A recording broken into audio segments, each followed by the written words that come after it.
अभी अभी बड़ी खबर आ रही है मध्य प्रदेश के शहर इंदौर से, जहां एमवाय हॉस्पिटल के आईसीयू में चूहों के काटने की वजह से एक बच्चे की मौत हो गई। दूसरे बच्चे की हालत नाजुक है। बताया जा रहा है कि नवजातों को जन्म के तुरंत बाद एनआईसीयू में भर्ती कराया गया था। तभी वार्ड में चूहे मौजूद थे, उन्होंने बच्चों को काट लिया। तस्वीरें भी देखिए कैप्चर हो गई हैं। नवजातों के हाथ पैर कुतर दिए। इस दिल दहला देने वाली घटना के बाद से अस्पताल में हड़कंप है। आनंद फानन में अस्पताल के 2 नर्सिंग ऑफिसर्स को सस्पेंड किया गया। एचओडी को कारण बताओ नोटिस जारी किया गया। अस्पताल में पेस्ट कंट्रोल का जिम्मा संभाल रही एजाइल कंपनी पर भी बड़ी कार्रवाई की गई है। कंपनी पर 1 लाख का जुर्माना लगाया गया, तो वहीं 5 डॉक्टर्स की जांच टीम गठित की, जो ये पता लगाएगी कि हादसा कैसे हुआ। लोगों का कहना है कि आईसीयू में लंबे समय से चूहे घूम रहे थे। इस तरह की घटना पहले भी हो चुकी है। हैरानी की बात है कि एनआईसीयू में हमेशा हर वक्त स्टाफ, नर्सिंग स्टाफ का मौजूद होना अनिवार्य है। कहां था स्टाफ कि चूहा ये कर गया और उन्हें अंदाजा तक नहीं हुआ। अभी देखिए तमाम तरीके की कार्रवाई की जा रही है, लेकिन नवजात बच्चा जिसने अपनी जान गंवाई है वो कैसे अपने माँ बाप को वापस मिलेगा, ये सवाल है। अस्पताल प्रबंधन का कहना है कि चूहे के काटने से बच्चे की मौत नहीं हुई, बच्चे की मौत संक्रमण की वजह से हुई। तो फिर नर्सिंग ऑफिसर को क्यों सस्पेंड किया गया, एचओडी को कारण बताओ नोटिस क्यों जारी किया गया, फिलहाल ये जांच का विषय है। लेकिन अस्पताल के डीन डॉक्टर अरविंद घनघोरिया क्या कह रहे हैं, ये आपको सुनवाते। वो बच्चा बहुत सिक हालत में था। ऑपरेशन करने के लिए डॉक्टर ने डिसाइड किया था कि इसका ऑपरेशन नहीं हो पाएगा क्योंकि कंडीशन अच्छी नहीं थी। तो इस दौरान उस बच्चे को चूहे ने काट लिया और डॉक्टर्स हैं उपस्थित हैं, उनके हिसाब से उसका जो कारण है बच्चे की मौत का, उसका वजन 1 किलो 200 ग्राम था। उसका कारण है सेप्टिसीमिया इन्फेक्शन होना। चूहे का बाइट बहुत छोटा था, ये उसका वो कारण नहीं है। अब बाइट छोटी हो चाहे बड़ी हो, चूहा एनआईसीयू में कर क्या रहा था? नवजात को उसने कुतरा, उस वजह से उसकी जान गई, या उसका वजन कम था, या पहले से ही वो बहुत बीमार था, उसका बचना मुश्किल था?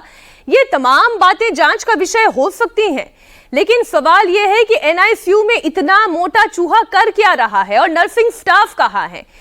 नर्सिंग स्टाफ का जो एचओडी है वो क्या कर रहा है? और अगर लोग बता रहे हैं कि ये कोई पहली घटना नहीं है, इस तरीके की घटना पहले भी हो चुकी है और चूहों की शिकायत आईसीयू के लिए पहले भी की जा चुकी है, तो अब तक कोई कार्रवाई क्यों नहीं की गई?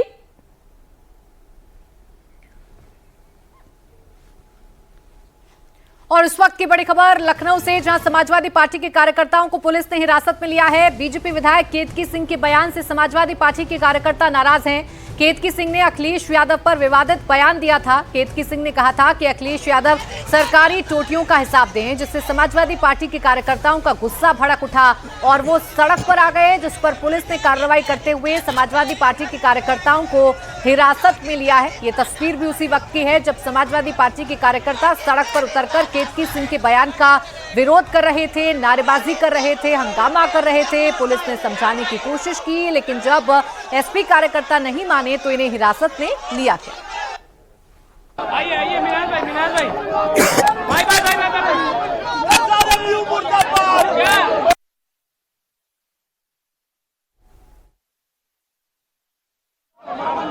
अखिलेश यादव जिंदाबाद।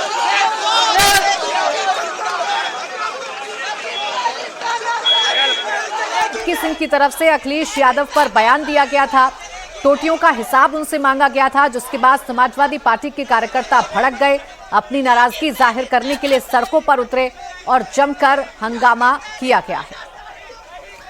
हमारी सहयोगी रुचि कुमार इस वक्त जुड़ गई हैं। रुचि, इस तरह तस्वीरें दिखाएं, क्या बयान दिया गया था जिसकी वजह से समाजवादी पार्टी कार्यकर्ता इतना भड़क गए, पूरी तस्वीर बताएं। अखिलेश यादव समय समय पर एक्स पे लिखते हैं और बीजेपी से बहुत तरह के सवाल करते हैं कि ऐसा क्यों हुआ, वैसा क्यों हुआ। तो जो केतकी सिंह है उन्होंने ये कहा था कि अखिलेश यादव पहले टोटी चोरी पर जवाब दें, उसके बाद बीजेपी से सवाल करें। इसी को लेके समाजवादी पार्टी के कार्यकर्ता भड़क गए और आज जो आपको दिखाई दे रहा है सड़कों पर वो उतर आए और पुलिस को उसमें एक्शन करना पड़ा, कार्रवाई करनी पड़ी और समाजवादी पार्टी कार्यकर्ताओं को तितर बितर करने के लिए पुलिस आपको सड़कों पर दिखाई दे रही है इस समय। बिल्कुल, देखिए तस्वीरें हमने देखी और तस्वीरों को देखकर ये समझा जा सकता है कि समाजवादी पार्टी के कार्यकर्ताओं ने जबरदस्त हंगामा किया है और इस हंगामे के चलते जो समाजवादी पार्टी के कार्यकर्ता हैं उनको हिरासत में लिया गया है। केतकी सिंह के बयान को लेकर, बीजेपी विधायक केतकी सिंह के बयान को लेकर ये नाराजगी जताई गई। अखिलेश यादव पर विवादित टिप्पणी उनकी तरफ से की गई। हालांकि ये जो वार पलटवार है ये नया नहीं है। अखिलेश यादव सरकार से सवाल पूछते हैं और फिर सरकार की तरफ से भी जवाब दिया जाता है और ऐसा ही एक वाकया जिस पर इतना बवाल देखने को मिल रहा है। रुचि, अभी क्या जानकारी मिल रही है? क्या ये प्रदर्शन खत्म हो चुका है या अभी भी समाजवादी पार्टी के कार्यकर्ता सड़कों पर हैं? देखिए, पुलिस क्योंकि मौके पे थी तो पुलिस ने उन लोगों को जो सपा के कार्यकर्ता प्रदर्शन कर रहे थे उनको हिरासत में ले लिया है, लेकिन थोड़ी देर के लिए काफ़ी अफरा तफरी का माहौल यहाँ पर हो गया और पुलिस का यही कहना है कि कानून व्यवस्था कोई भी अपने हाथ में नहीं ले सकता, क्योंकि लखनऊ में जो त्यौहार है उसके पहले 144 सेक्शन लागू रहता है, तो सड़क पे इस तरह से नहीं उतर सकते। लेकिन समाजवादी पार्टी कार्यकर्ता काफ़ी नाराज़ थे जो अखिलेश यादव को लेकर विवादास्पद बयान केतकी सिंह ने दिया, उससे ज़्यादा खफा थे और उनका कहना था कि बीजेपी के लोग वक्त वक्त पे इस तरह के बयान उनके नेता के खिलाफ देते हैं और उसके खिलाफ कोई कार्रवाई नहीं होती, तो उनके खिलाफ कार्रवाई की जाए। ठीक, बहुत शुक्रिया रुचि आपका पूरी जानकारी के लिए। और अभी भी बड़ी खबर आ रही है मध्य प्रदेश के जबलपुर से, जहां पर एसपी ऑफिस में उस वक्त हंगामा हो गया जब एक युवक की 2 पत्नियां आमने सामने आ गई। मामला ऐसा था कि एसपी ऑफिस परिसर कुछ देर के लिए जंग का अखाड़ा बन गया। दरअसल यहां रांझी थाना क्षेत्र में रहने वाले अभिषेक सोनकर पर उनकी पहली पत्नी ने बिना तलाक लिए दूसरी शादी करने का आरोप लगा दिया। इस पर पहली पत्नी भड़क उठी और जब एसपी ऑफिस में आमना सामना हुआ तो दोनों पत्नियों के बीच मारपीट हो गई। पुलिस के सामने ही दोनों महिलाओं ने हाई वोल्टेज ड्रामा किया। हंगामा बढ़ता देख पुलिस ने दोनों पत्नियों और पति को थाने लेकर चली गई।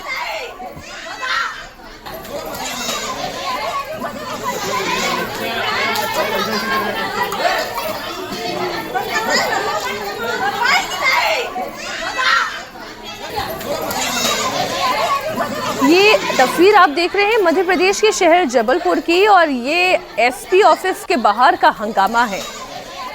आरोप यह है कि पहली पत्नी ने कहा कि पति ने बिना तलाक लिए दूसरी शादी कर ली, जो कि कानूनन गलत है। एसपी ऑफिस पहुंचा ये मामला सुलझने की बजाय और बिगड़ गया। दोनों पत्नी आमने सामने आ गईं, एक दूसरे के साथ मारपीट करने लगी। अब कहा यह जा रहा है मामला तो सुलझाया नहीं जा सका बल्कि थाने पहुंच गया है। दोनों पत्नियां और पति इस वक्त थाने में हैं। अब जो कार्रवाई है वो पुलिस की ओर से की जा रही है।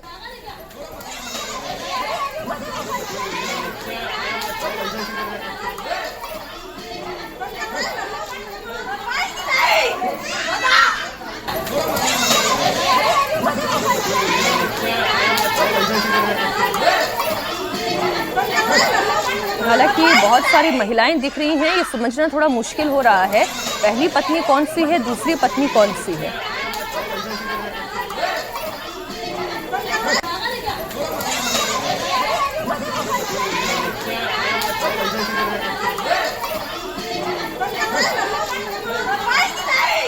जबलपुर से तस्वीर इस वक्त आपके सामने है। दरअसल दोनों पत्नियां आमने सामने आ गई। आरोप ये पहली पत्नी की तरफ से लगाया गया कि युवक ने दूसरी शादी कर ली। मामला थाने पहुंचा, लेकिन थाने में जब ये परिवार पहुंचा तो कैसे थाना ही जंग का मैदान बन गया, वो तस्वीरों को आप देखिए। पुलिस को भी इन्हें छुटाने में मशक्कत करनी पड़ी।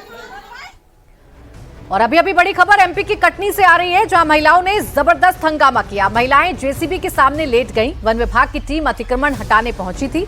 महिलाओं ने इसका विरोध किया और जेसीबी के सामने लेट गईं। तस्वीरें देखिए, महिलाएं कैसे हंगामा कर रही हैं। बताया जा रहा है कि गांव वालों ने वन विभाग की 100 एकड़ सरकारी जमीन पर कब्जा किया और जब टीम कब्जा हटाने पहुंची तो गांव वालों ने जमकर हंगामा किया। वन विभाग के ग्रामीणों को 1 हफ्ते के अंदर जमीन खाली करने के आदेश वन विभाग ने दिए हैं, लेकिन जब जेसीबी की टीम अपनी कार्रवाई को पूरा करने के लिए पहुंची तो ये देखिए, जेसीबी के बिल्कुल सामने एक महिला आपको लेटी हुई बैठी हुई नजर आ रही है और कुछ महिलाएं जेसीबी को घेरकर जमकर नारेबाजी करती हुई भी नजर आ रही हैं। गांव वालों का कहना है कि ये कब्जा खाली नहीं करेंगे, जबकि प्रशासन का ये कहना है कि ये वन विभाग की जमीन है जिस पर अवैध कब्जा किया गया। ए भाई क्या कर रही हो? ऐसे खड़े रहो, चलो आगे बढ़ो, आगे बढ़ो, खोलो।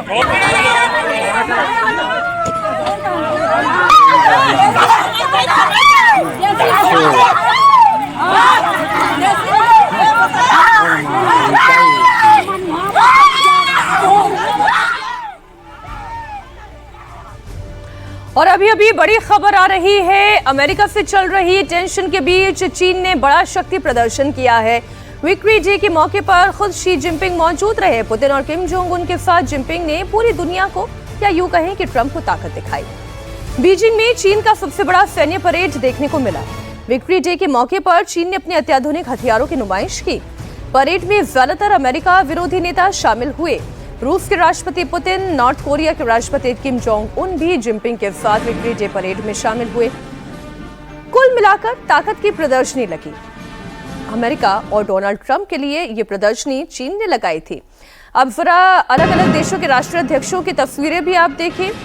चीन के राष्ट्रपति शी जिनपिंग, उनके एक तरफ किम जोंग उन दिखाई दे रहे हैं, दूसरी तरफ रूस के राष्ट्रपति व्लादिमीर पुतिन दिखाई दे रहे थे। ये समझ लीजिए ये तीनों नेता ऐसे हैं जो अमेरिका की आंखों में खूब खटकते हैं। चीन ने अपनी सैन्य ताकत का मुजाहिरा किया। पूरी दुनिया की नजरें इन तस्वीरों पर टिकी हुई थी। इस परेड में चीन ने अपनी नई मिसाइल DF-61 और JL-3 दिखाई। लड़ाकू विमानों, मिसाइलों और न्यू इलेक्ट्रॉनिक वॉरफेयर समेत अपने कुछ आधुनिक हथियारों को दुनिया के सामने रखा। PLA के सैनिक कदम ताल करते हुए खासतौर पर अमेरिका को अपने शक्ति का एहसास करा रहे थे। खास तस्वीर तो ये रही कि जिनपिंग, पुतिन और किम जोंग उन एक साथ हंसते खिलखिलाते हुए नजर आए। हालांकि इनके अलावा 26 देशों के राष्ट्राध्यक्ष विक्ट्री डे परेड में कुल शामिल हुए। ये चीन की सबसे बड़ी परेड है जिसमें चीनी हथियारों की प्रदर्शनी थी। अमेरिका विरोधी कई नेता इस परेड में शामिल हुए, इसे देखने के लिए शामिल हुए।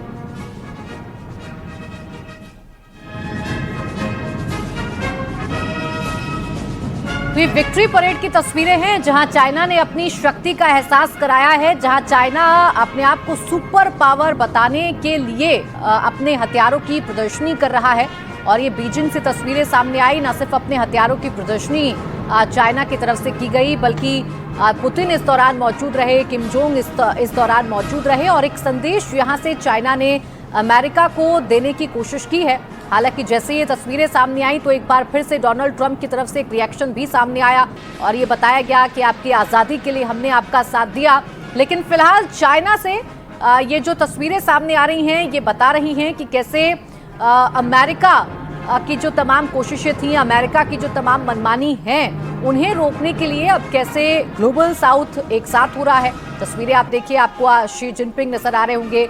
ये विक्ट्री परेड की तस्वीरें हैं जहां अपने आधुनिक हथियारों की प्रदर्शनी की गई है शी जिनपिंग की तरफ से। पुतिन जो कि रूस के राष्ट्रपति हैं वो इस दौरान मौजूद रहे। किम जोंग की तस्वीरें बुलाई है। इसमें बिहार के दोनों डिप्टी सीएम सम्राट चौधरी के अलावा विजय सिन्हा शामिल होंगे। साथ ही बैठक में बिहार बीजेपी प्रभारी विनोद तावड़े और सह प्रभारी दीपक प्रकाश को भी बुलाया गया है। बैठक में बिहार बीजेपी अध्यक्ष दीपक जायसवाल और बिहार बीजेपी के केंद्रीय मंत्री भी शामिल होंगे। आपको जानकारी दे दें, दिलीप जायसवाल जो कि बिहार के प्रदेश अध्यक्ष हैं, उनको इसमें बुलाया गया है। सीटों के बंटवारे को लेकर चर्चा हो सकती है। आगे क्या रणनीति बिहार में रहेगी चुनाव लड़ने के लिए बीजेपी की, इस पर भी चर्चा हो सकती है। आपको जानकारी दे दें कि बिहार में प्रधानमंत्री नरेंद्र मोदी की माताजी को गाली देने का जो मुद्दा है वो काफी बड़ा हो गया है और इस पर काफी एग्रेसिवली बीजेपी हो या पूरा का पूरा एनडीए हो, विपक्षी दलों को घेरने की कोशिश कर रहा है। एक प्रोटेस्ट का आह्वान भी किया गया है। लेकिन इससे ठीक पहले आज दिल्ली में ये अहम बैठक जो गृह मंत्री अमित शाह ने बुलाई है। तो प्रधानमंत्री नरेंद्र मोदी की मां को गाली पर बिहार की सियासत गर्मा गई है। एनडीए ने कल बिहार बंद का ऐलान किया। इस दौरान एनडीए की महिला नेता मोर्चा संभालेंगी और मोदी की मां के अपमान पर विपक्ष को एक्सपोज करेंगी। मोदी की माताजी को गाली राहुल गांधी के वोट अधिकार यात्रा के दौरान दरभंगा में दी गई थी, लेकिन कांग्रेस के किसी बड़े नेता ने अभी तक इस पर माफी नहीं मांगी। प्रधानमंत्री नरेंद्र मोदी की जुबान पर अपनी मां के अपमान की बात आ गई है। मोदी अपना दर्द बयां करते हुए दिखाई दिए। अपने मां के संघर्ष और उनके अपमान की बात पर मोदी जब बोल रहे थे तो वो भावुक हो गए।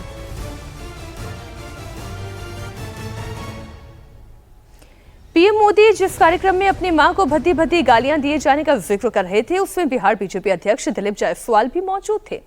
पीएम मोदी की पीड़ा सुनकर जायसवाल के भी आंखों में आंसू छलकने लगे। हमारे मां बहनों का अपमान हुआ है, इसलिए एनडीए घटक दल के महिला मोर्चा ने फैसला लिया है कि 4 सितंबर को बिहार बंद का आह्वान किया है। तो पीएम मोदी इस मुद्दे पर जिस तरह आक्रामक हुए हैं, उसके बाद विपक्ष बैकफुट पर है। राहुल या तेजस्वी इस मुद्दे पर चुप हैं। कांग्रेस या आरजेडी के दूसरे नेता भी इस मामले से खुद को किनारा करते नजर आ रहे हैं। कांग्रेस नेता तारिक अनवर ने कहा कि मोदी खुद सार्वजनिक मंचों से किस तरह की भाषा का इस्तेमाल करते हैं, ये पूरा देश जानता है। जो जैसा बोएगा वैसा ही काटेगा। सारे देश को याद है कि उन्होंने राहुल गांधी जी की माता और कांग्रेस की अध्यक्षा सोनिया जी के बारे में क्या कहा था। सबों को याद है कि उन्होंने उनको संबोधन किया था जर्सी गाय से। उसी तरह से समय समय पर जो उनकी भाषा रहती है हमेशा प्रधानमंत्री की, कभी वो कहते हैं कि अगर कांग्रेस जीत जाएगी तो मंगलसूत्र उतार के ले जाएगी, आपकी बेटियों को उठा के ले जाएंगे। इस तरह की भाषा का जो प्रधानमंत्री इतने बड़े पद पर और संवैधानिक पद पर रहते हुए बोलता हो, तो एक मामूली का चलता फिरता कार्यकर्ता अगर इस तरह की का लैंग्वेज या इस तरह की भाषा का इस्तेमाल उसने किया, और उस मंच पर न राहुल गांधी थे न कोई इंडिया गठबंधन के कोई नेता थे, उस मंच से उसने अगर कुछ बोला है वो निंदनीय है। हम उसको कंडेम करते हैं, हम उसकी इजाज़त नहीं देते हैं। लेकिन सबसे पहले प्रधानमंत्री को, भाजपा के नेताओं को, आरएसएस के नेताओं को अपने आप को संयम करने की ज़रूरत है। आप जैसा बोलोगे वैसे ही तुमको लोग आईना दिखाएंगे। लालू यादव की बेटी रोहिणी आचार्य ने इस मुद्दे पर प्रधानमंत्री नरेंद्र मोदी से ही उल्टा सवाल पूछा है। उन्होंने कहा कि खुद मोदी ने विरोधियों के लिए क्या क्या नहीं कहा, क्या इसके लिए उन्होंने माफी मांगी? ठीक बोल रहे हैं प्रधानमंत्री जी, किसी को हक नहीं है किसी के माँ बहन को गाली देने के लिए। सेम चीज उन पे भी लागू होता है। जब वो अपने मंच पे सोनिया गांधी जी के लिए और जितने भी कांग्रेस की जो महिला लोग थी उनके लिए भद्दी भद्दी बातें बोली गई, उसके लिए तो आज तक प्रधानमंत्री जी ने माफी नहीं मांगा। और रहा बिहार में, बिहार की बेटी को कितना गाली दिया गया इलेक्शन के समय, उन्हीं के पार्टी के हैं उप मुख्यमंत्री, तो आज तक उन्होंने माफी मांगा? बिहार की बेटी को अपमान हुआ, उसके लिए बिहार की जनता उनको कभी माफ नहीं करेगी। और अब खबर आपके शहर लखनऊ से, जहां लखनऊ के पौष इलाके डालीबाग में माफिया मुख्तार अंसारी के कब्जे से मुक्त कराई गई जमीन पर अब गरीबों को फ्लैट देने की तैयारी चल रही है। योगी सरकार ने मुख्तार के कब्जे से छुड़ाई गई जमीन पर डालीबाग में 72 फ्लैट बनवाए हैं। इन फ्लैट की कीमत 9 लाख से लेकर 9.5 लाख रुपए तक होगी। इसका एरिया 35 वर्ग मीटर होगा। ये G+3 यानी 4 मंजिला इमारत होगी। इसमें 2 कमरे, बालकनी के साथ अलग अलग बाथरूम भी होगा। लखनऊ विकास प्राधिकरण के मुताबिक अगर सब कुछ तय योजना के अनुसार रहा तो अगले 15 दिनों के भीतर रजिस्ट्रेशन प्रक्रिया शुरू हो सकती है। उसके बाद फ्लैट्स का आवंटन लॉटरी के जरिए किया जाएगा। आखिर इन फ्लैट्स की खासियत क्या है? लखनऊ के अहम जगहों से ये कितनी दूर है? योगी सरकार इसे किस तरह गरीबों को देने की तैयारी कर रही है, बता रही है हमारी संवाददाता रुचि कुमार। लखनऊ की पौष डालीबाग इलाके की जमीन पर कभी माफिया मुख्तार अंसारी का कब्जा हुआ करता था। अब यहाँ पर सरकार, लखनऊ विकास प्राधिकरण फ्लैट्स बना रहा है। 4 मंजिला ये बिल्डिंग है। एक ब्लॉक ये है, एक ब्लॉक पीछे बना हुआ है। ग्राउंड फ्लोर है प्लस 3 फ्लोर्स हैं। इसमें करीब 360 स्क्वायर फीट एरिया के फ्लैट्स दिए जा रहे हैं। अब फ्लैट अंदर से कैसे हैं, अभी बनकर करीब करीब तैयार हैं, बस फिनिश करने का काम चल रहा है। एक कमरा है ये, एक कमरा ये है। कमरे में सब खिड़कियां वगैरह सब है। एक स्टोर है, एक वॉशरूम है और एक बालकनी है। ये किचन के लिए जगह दी गई है, सिंक इसमें लगा हुआ है। तो इस तरह से जिसको ये फ्लैट मिलेगा वो बस आके उसको यहाँ रहना है। अभी तैयारियां चल रही है, सामान है, ग्रेनाइट रखा हुआ है, बाहर मार्बल रखा हुआ है, ये टाइल्स है, सिंक है। इस तरह से कोशिश यही है कि इस महीने ये फ्लैट पूरे हो जाएं। पीछे का ब्लॉक है उसको बनने में अभी थोड़ा सा वक्त लगेगा, क्योंकि ये जो इलाका है ये काफ़ी महंगा इलाका है। यहाँ ज़मीन की कीमतें बहुत ज़्यादा हैं, लेकिन गवर्नमेंट इसको 9 लाख रुपए में देगी, 9 से 9.5 लाख रुपए में, तो उसको लेने वाले बहुत होंगे। तो इसलिए सरकार इसके लिए लॉटरी निकालेगी।